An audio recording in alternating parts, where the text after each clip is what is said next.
Alors bonjour à tous, alors une vidéo comparatif spéciale entre guillemets Noël, parce que j'aurais voulu la faire avant. Le problème c'est que j'étais en pleine préparation, une série de vidéos préparation sur le Rogue Buggy.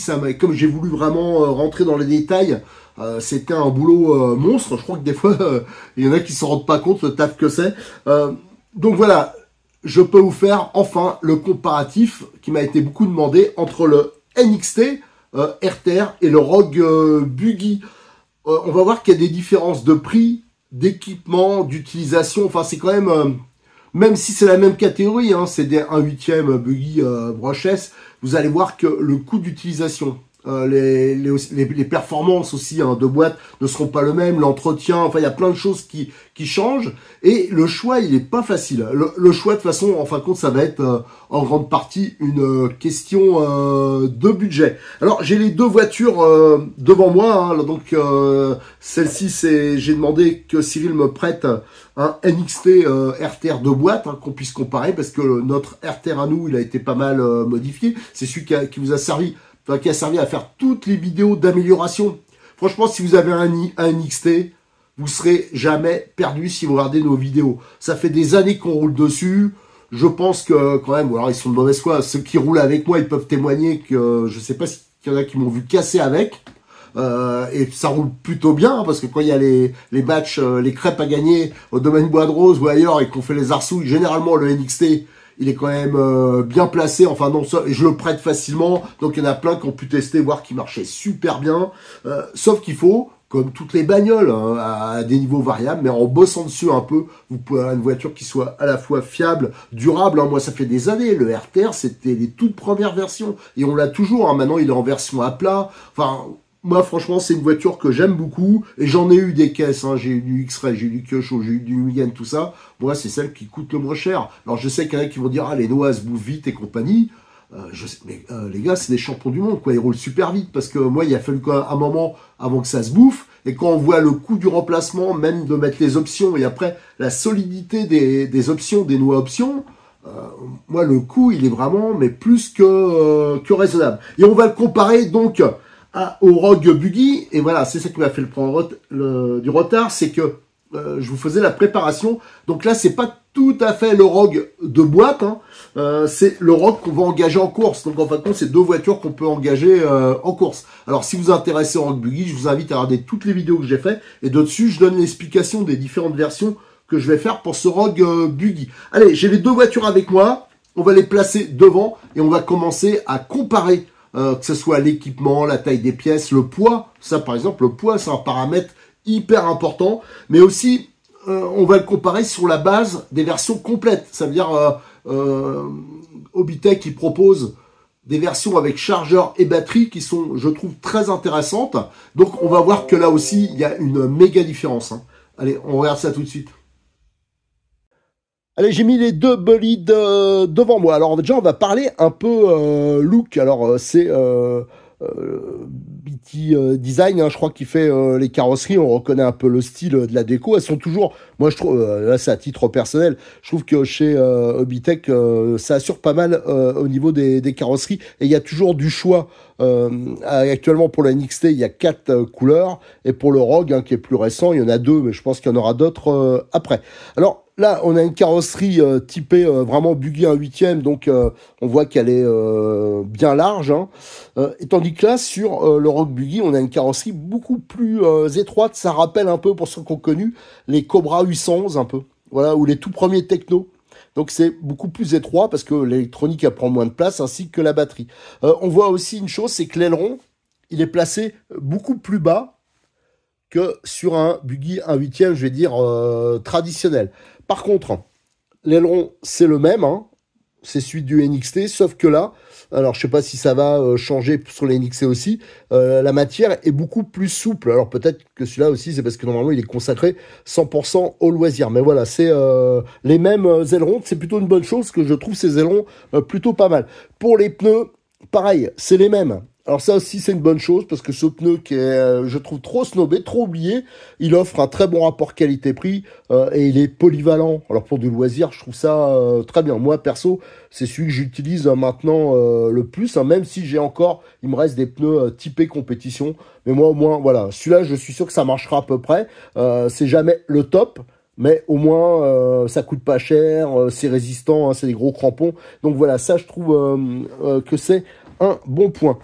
Si on parle d'encombrement, alors la voie, l'empattement, c'est strictement identique. Hein, on voit les deux voitures, hein, regardez, la taille, c'est identique. Les deux, à ce niveau-là, elles sont réglementaires. Au niveau poids, donc on a le Rock Buggy, de la façon qu'il est livré, hein, c'est-à-dire de boîte, il fait 2 kg 650. Ça, c'est avec sa batterie 2S, comme il est livré. Alors, le mien, il fait 2 kg 650, comme j'ai dit. Celui-là, il est un peu préparé. Donc, il y a des petites choses en plus. Vous voyez, par exemple, ici, j'ai mis un renfort à l'arrière. Hein, tout ça, je l'ai montré en vidéo. Donc, on peut plutôt estimer que c'est plutôt dans les 2 kg 630 à peu près. Hein, 20 à 30 grammes de moins. Par contre, le NXT, lui, il a un poids plus classique dans cette catégorie-là. Il est à 3 kg 690 avec sa batterie 4S. Donc, on voit qu'il y a 1040 grammes au minimum d'écart, ce qui est assez énorme. Hein. Ça joue beaucoup sur, bien sûr, l'autonomie, tout ça, à batterie égale. Hein. Là, ce qui sera pas le cas, parce qu'on pourra pas monter une 4S sur le Rock Buggy. Mais ça joue aussi sur l'usure des pneus, des réglages aussi d'hydraulique. Enfin, voilà, pas mal de choses.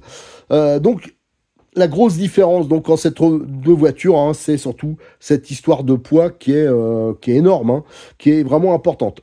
Après, si on parle équipement, donc j'ai dit, il y en a une qui est livrée avec une batterie 4S, l'autre avec une batterie 2S. La batterie 4S qui est livrée avec, là, franchement, elle est super bien. Elle est vraiment hyper adaptée. Ils n'ont pas mis de la note. En neuf, elle vaut dans les 70 €. Si on compte la batterie qui est livrée là, elle vaut dans les 30 €. Donc il y a une différence de 40 €. Ça, faut en tenir compte sur le calcul de la différence de prix final. Hein. Et ça reste qu'une 2S. Il y en a beaucoup qui auront tendance à mettre des batteries un peu plus chères en 3S pour augmenter un peu les performances. Tandis que là, on n'aura pas à changer ça parce que la batterie c'est tout à fait adapté d'entrée, que ce soit une utilisation loisir ou par exemple course de ligue. Ça, c'est aussi un point important dans le comparatif. On a aussi le chargeur qui n'est pas identique. Vous avez ce chargeur-là qui est livré avec le Rock Buggy, donc qui charge 2S et 3S. Alors l'avantage, c'est qu'il est automatique, tout ça. Il marche plutôt pas mal, mais c'est pas méga rapide. Et avec ça, on peut pas faire, par exemple, on peut pas charger n'importe quel type de batterie.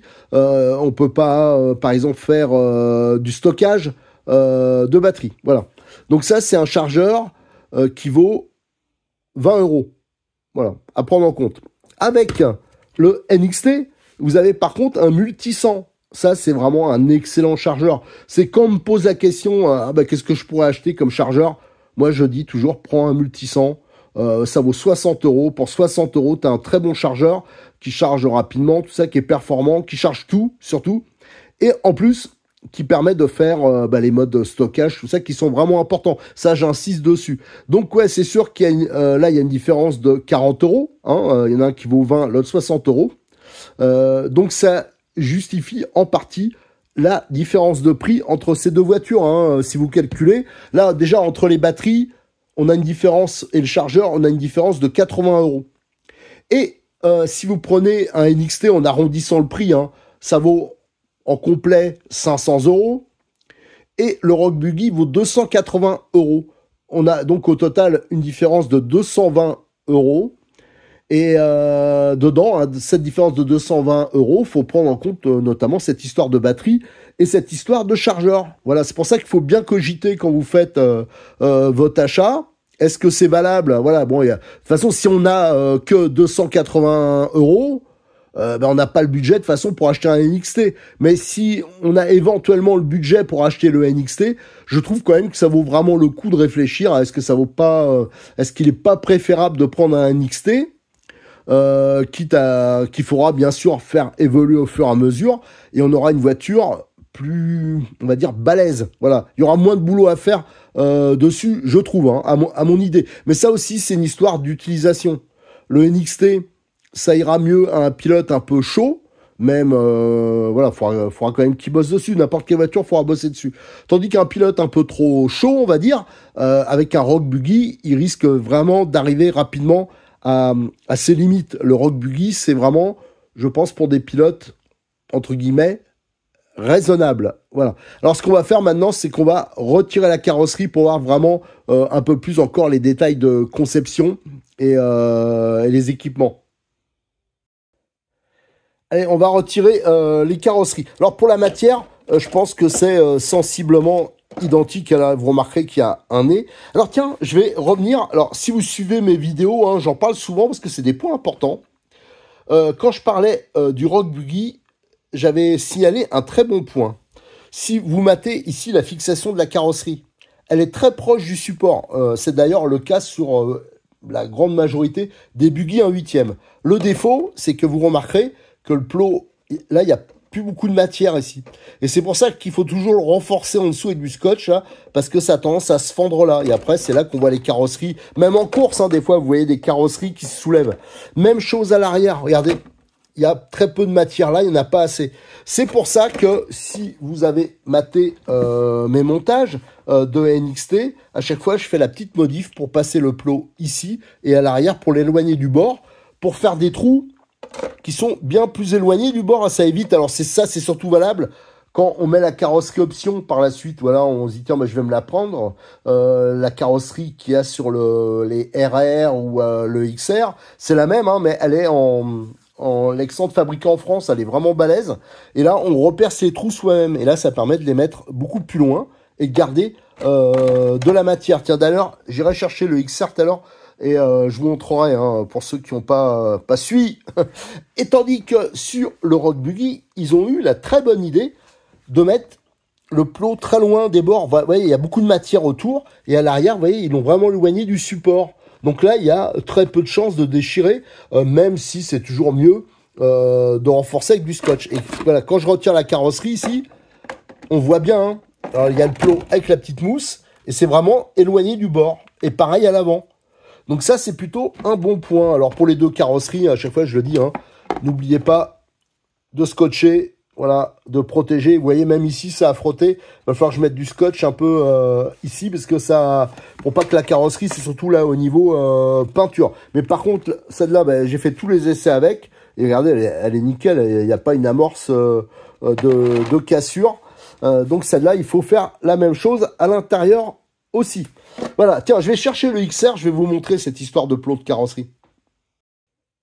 Alors juste pour l'exemple, hein, je suis allé chercher le XR, et vous voyez, alors même si c'est pas la même platine, là c'est une platine option, mais vous avez le plot, je l'ai déplacé, il est plus fixé sur le support là, je l'ai déplacé ici, et donc il y a beaucoup plus de matière, et en plus j'ai mis un plot Optima, donc il est souple, donc ça pour préserver les carrosseries, c'est nickel. Et à l'arrière, vous voyez, pareil, j'ai mis un support Optima, et donc ça permet d'éloigner le plot du support. Regardez, là je passe mon gros doigt, là je passe rien du tout, hein. Donc voilà, c'était juste pour vous montrer ça, et sur le fait quand même qu'ils en ont tenu compte sur le Rock Buggy, et c'est un bon point. Allez, on continue notre petit comparatif. Tiens, je vais parler des pare-chocs, regardez. Alors ça, c'est les nouveaux pare-chocs qu'il y a eu sur les NXT actuels. Franchement, il est top, quoi. Et en plus, il protège bien le châssis. Idée, hein, pour Hobbytech, faites-nous un petit sabot d'origine pour l'arrière, ça serait tip top. Et là, sur le Rogue, ils sont un peu inspirés de ça. Sur cette partie-là, on voit que là, ça dépasse.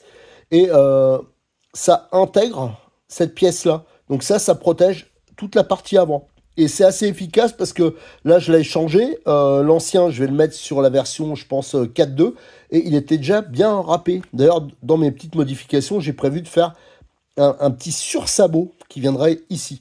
Au niveau du châssis, donc là, on voit que c'est un châssis plastique, hein, type baignoire. Et il est creusé. Donc lui, il accueille toute l'électronique, mais aussi la partie inférieure de la cellule arrière. Le diff, il vient directement se mettre dedans, ainsi que le diff central. Alors ça, on le verra quand il sera retourné.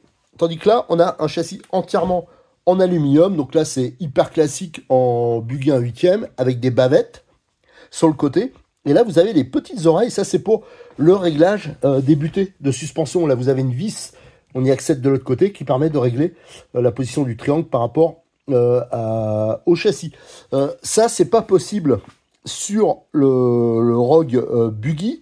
Et c'est une petite chose qu'on peut reprocher parce que, en fin de compte, ce qui sert de butée pour la suspension, c'est un peu le bouchon de l'amortisseur. Parce que si vous n'avez pas de butée ici, et que votre course, elle n'est pas limitée, et on peut tirer sur le bouchon, sur la chape, tout ça. Là, c'est réglable. Alors souvent, malheureusement, ce n'est pas réglé. C'est un peu ça le souci. C'est le souci des buggy 1/8 de ce style-là, c'est qu'il y a beaucoup de réglages. Et les gens, ils veulent l'utiliser de boîte, comme ça. Quand c'est des RTR, c'est jamais bien réglé d'origine. Hein. Ça, vous l'aurez jamais. Et on a tendance à mal l'utiliser. Voilà. Allez, on va retourner les châssis et voir de l'autre côté. Allez, sur le NXT, donc l'implantation est tout à fait classique. Hein. Côté gauche, vous avez un support batterie d'ailleurs qui est énorme. Hein. C'est pour ça que je vous avais proposé la transformation avec le contrôleur derrière sur une petite platine. Mais enfin, franchement, d'origine, c'est déjà pas mal. Il est placé au centre, hein, le contrôleur, donc il est quand même bien ventilé. Ça, c'est quand même un point qui peut être positif. En loisir. Hein. Vous avez donc ici la partie récepteur. Alors ça, c'est des nouveautés qu'il y a eu l'année dernière. Ça a été une évolution quand même assez sympa. Le nouveau support pour le cerveau et donc le boîtier pour le récepteur. Là, on a les paliers alu, d'ailleurs que je trouve mieux que sur le XR, qui sont vraiment très bien. Et le gros moteur, parce que c'est vraiment un gros moteur. Hein, c'est une version longue, même type Truggy, je trouve. Mais c'est des moteurs qui sont même, là aussi, je trouve trop puissants. Pour beaucoup, mais au moins ça arrache grave, ça arrache comme une voiture de compète, il y a pas de souci. Donc, et à l'arrière, on a une implantation aussi tout à fait classique. Tandis que sur le Rogue, donc on a vu, hein, c'est un châssis type baignoire, et comme j'en ai un de démonté, ça c'est la version que je suis en train de préparer short course. Donc là, vous avez l'emplacement pour la batterie, c'est un peu comme sur le NXT, et normalement, vous avez le récepteur là qui est côté gauche. Vous voyez que sur le mien, j'ai modifié, je l'ai passé côté droit. Et là, vous avez le moteur qui est collé à la cellule arrière. Et c'est là qu'on voit que vous avez la demi-cellule qui est intégrée dans le moulage du châssis. Vous voyez, l'emplacement pour les roulements, pour le différentiel. Donc, c'est ça qui fait la différence. Là, c'est plutôt une conception, comme on trouve sur beaucoup de voitures électriques 1/10. Voilà, mais sauf que c'est à l'échelle 1/8. Allez, maintenant, on va comparer sur les trains roulants, la conception des suspensions. Alors, on va commencer avec le train avant du NXT RTR. Alors, vous avez le nouveau pare-choc, ça on en a déjà parlé. Vous avez des barres anti-roulis d'origine à l'avant, à l'arrière. Ça, il n'y en a pas sur le Rogue Buggy. On a des cardans homocinétiques. Là, c'est la même chose sur la version Buggy, qui en plus les a à l'arrière. Là, on verra, c'est des goupillés à l'arrière sur le NXT classique. Et nous avons surtout un train avant à rotule. Alors, ce train avant qu'on retrouve sur beaucoup de voitures compétition, l'avantage, c'est qu'on peut facilement régler la chasse et le carrossage et la voie. C'est réglable dans tous les sens. Et c'est vraiment, moi j'aime bien, c'est vraiment efficace, surtout que la triangulation est vraiment très solide. Si je compare à des voitures que j'ai eues du même type, hein, par exemple, moi les dernières que j'ai eues, c'était des Mugen. Alors c'est des voitures qui sont censées être beaucoup plus haut de gamme, sauf que j'ai déjà cassé sur les Mugen des triangles, là c'est pas du tout le cas sur le NXT. Par contre, le défaut de ce train avant. Alors, vous avez le support qui est joli, hein, c'est un fraisé. D'habitude, sur les RTR, c'est jamais des supports comme ça. Mais il est vrai que quand on prend des pelles, on peut le plier, surtout quand on est débutant.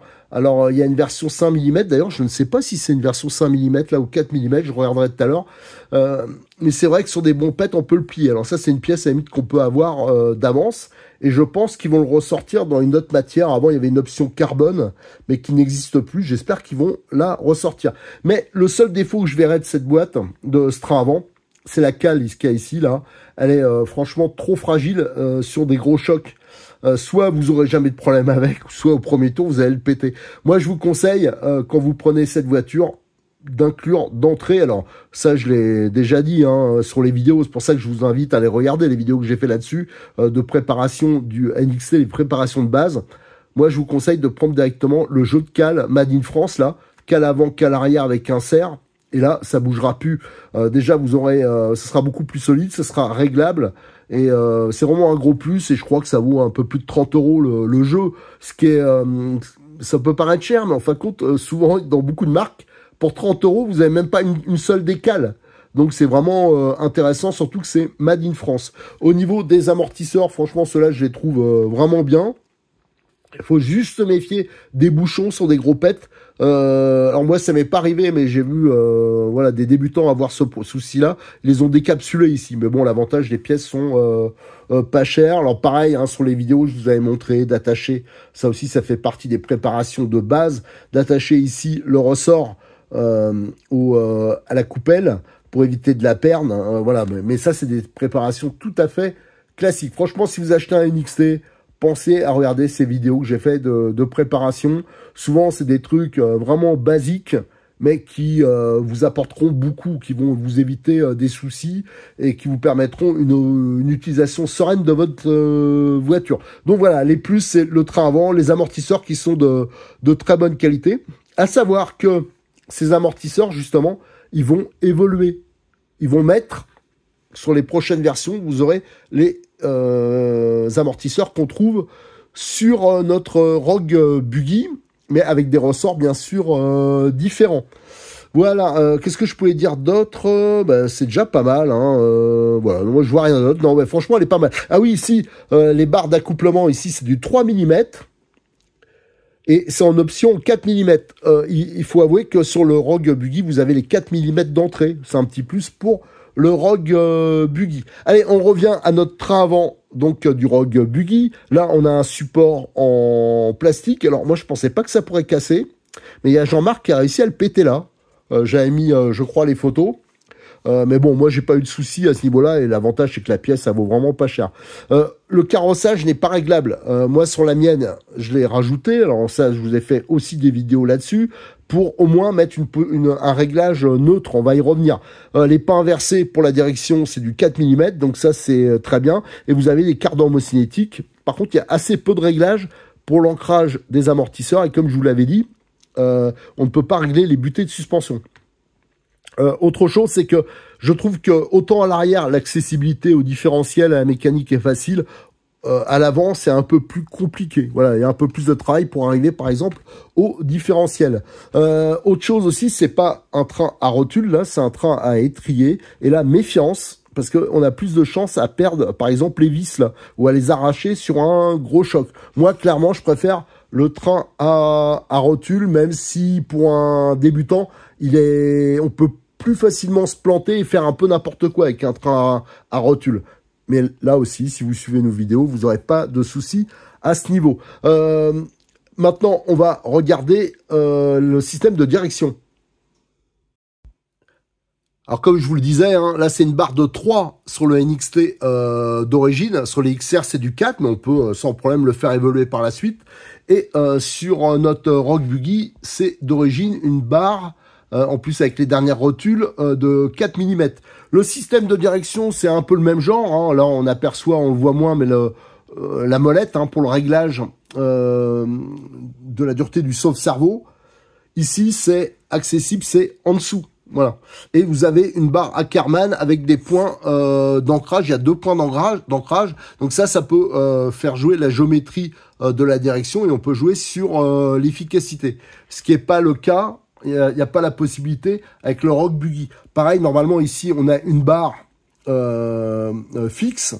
Voilà, moi, je l'ai mis réglable. Mais ça, c'est une option de chez Modélisme 34. Hein. Ça, j'en ai aussi parlé. Là, c'est bien sûr réglable par le système de rotule. Pour le cerveau, la commande de direction, ici, on a un 17 kg de l'autre côté. Je crois que c'est un 7 kg d'origine. Donc, comme c'est ma voiture destinée à faire, entre guillemets, des courses, là, je l'avais changé. Et pour les deux, je vous rappelle que Cyril de Modélisme 34, il offre le palonnier alu qui va bien. Alors, c'est pas le même d'ailleurs sur les deux. Et ça, c'est un point important. D'ailleurs, quand vous achetez une voiture chez lui, vous avez le kit premier secours. Donc, du double face, des roulements, des colliers, de la visserie, ici, le palonnier. Et vous avez, alors je crois que c'est uniquement pour lui, pour le NXT, vous avez en plus les écrous de roue borgne. Donc ça, c'est quand même intéressant. Allez, maintenant, on va regarder le train arrière. Alors pour le train arrière, alors autant pour le train avant que je vous conseille de prendre d'entrée le jeu de Calalu, à l'arrière, le jeu d'origine là, même si c'est en plastique, je trouve que c'est largement suffisant et ça casse pas. Donc là, vous avez les inserts en plastique qui permettent de régler le pincement du train arrière. Donc là, vous avez des cardans goupillés, les mêmes amortisseurs qu'à l'avant. Alors je vous rappelle, il faut mettre le petit collier ici, à savoir que ces amortisseurs par la suite, ils vont changer. Et ça va passer avec les mêmes amortisseurs que le Rogue. Alors, ce sera juste pas les mêmes ressorts. Alors là, d'origine, vous avez un beau support usiné, ça faut le préciser, parce que c'est rare, avec plusieurs points d'ancrage pour votre biellette, votre tirant de suspension. Donc ça permet de régler la géométrie du train arrière. Et vous avez, même chose, plusieurs ancrages côté porte-fusée, des pas inversés, chose qu'il n'y a pas d'origine sur le Rogue Buggy. Vous avez un support d'aileron un peu à l'ancienne qui est ajustable, en hauteur, en inclinaison, et qui sera prochainement en option en monobloc. Autrement, qu'est-ce qu'on peut dire? Ben voilà, après dedans c'est un coupe conique, j'ai oublié de le dire pour l'avant, mais c'est une couronne pignon hélicoïdale et couronne droite. Alors ça, faut faire un peu attention au graissage, tout ça. Si un jour votre couronne s'abîme, il faudra passer au tout hélicoïdal et vous verrez que là c'est hyper solide. Au niveau du train arrière de notre Rogue Buggy, là c'est un peu plus récent, donc on a un support monobloc, donc ça c'est plutôt balèze. Par contre le support d'amortisseur est quand même assez simple, il n'y a qu'un point d'ancrage, donc il y a peu de réglages. Là il y a des biellettes réglables, mais d'origine ça l'est pas. Par contre on a des cardans homocinétiques, les mêmes qu'à l'avant, sur l'arrière, et des amortisseurs plus modernes en conception. Donc on a des grosses coupelles là, et ça c'est anti-déboîtement, donc là c'est pas besoin de mettre le petit collier. Par contre là aussi il n'y a pas de réglage, de possibilité de réglage au niveau pincement, et c'est un système avec axe et la première partie qui est filetée, voilà, un peu comme on a sur les Tamiya, les Traxxas et certains Kyosho loisirs. Alors c'est sûr que le train arrière du NXT est offre plus de possibilités de réglage, on va dire, parce que là on peut régler le carrossage, le pincement, tout ça. Et là c'est d'origine pas possible. Voilà. Autrement, est-ce que je peux faire un petit bilan à ce niveau des voitures? Ah oui, tiens, si, j'avais oublié de parler ça. On parlait les roues, c'est les mêmes. Mais par contre, là, les moyeux sur la NXT, le moyeu, quand vous démontez la roue, il est fixe, parce que ici, vous avez une petite vis sans tête qui bloque la goupille, qui entraîne, qui sert à l'entraînement de l'adaptateur. Ici, la goupille, je vous l'ai montré sur les vidéos, quand vous retirez la roue, la goupille a tendance à tomber. Voilà, c'est un petit détail, mais c'est pas du tout les mêmes moyeux, même si les deux, c'est du 17.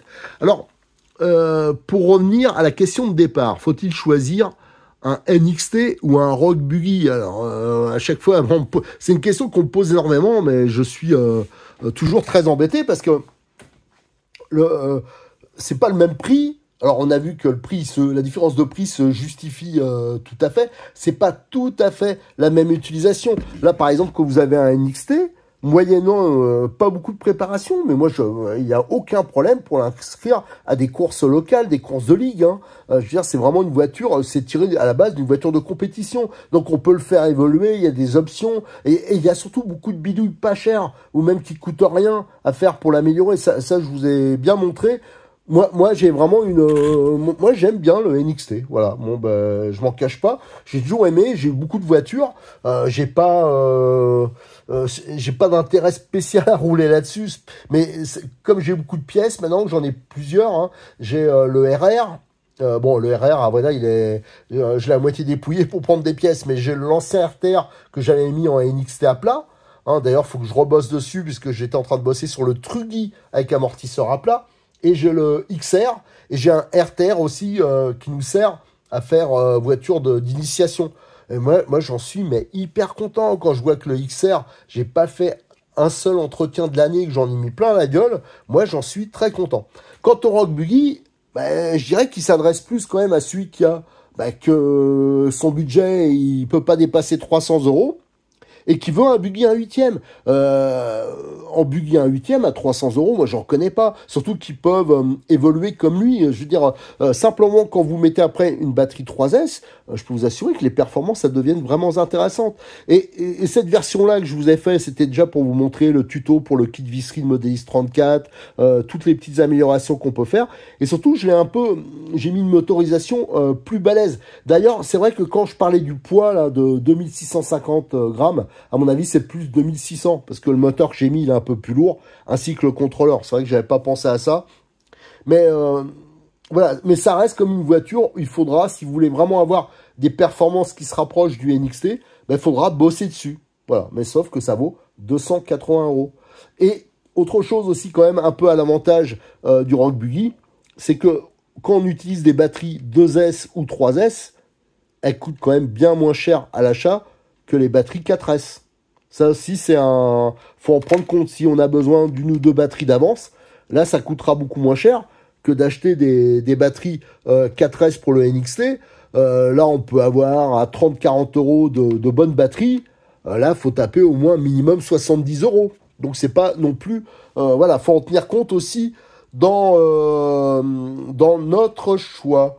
Voilà, alors voilà, vous avez bien compris que je suis bien embêté. Hein, moi, mon cœur dirait d'aller prendre le NXT, hein, mon cœur d'essayeur, d'utilisateur. Mais je sais bien que ça peut poser des problèmes de budget. Hein, cette histoire de batterie, l'histoire que c'est plus cher aussi d'entrée.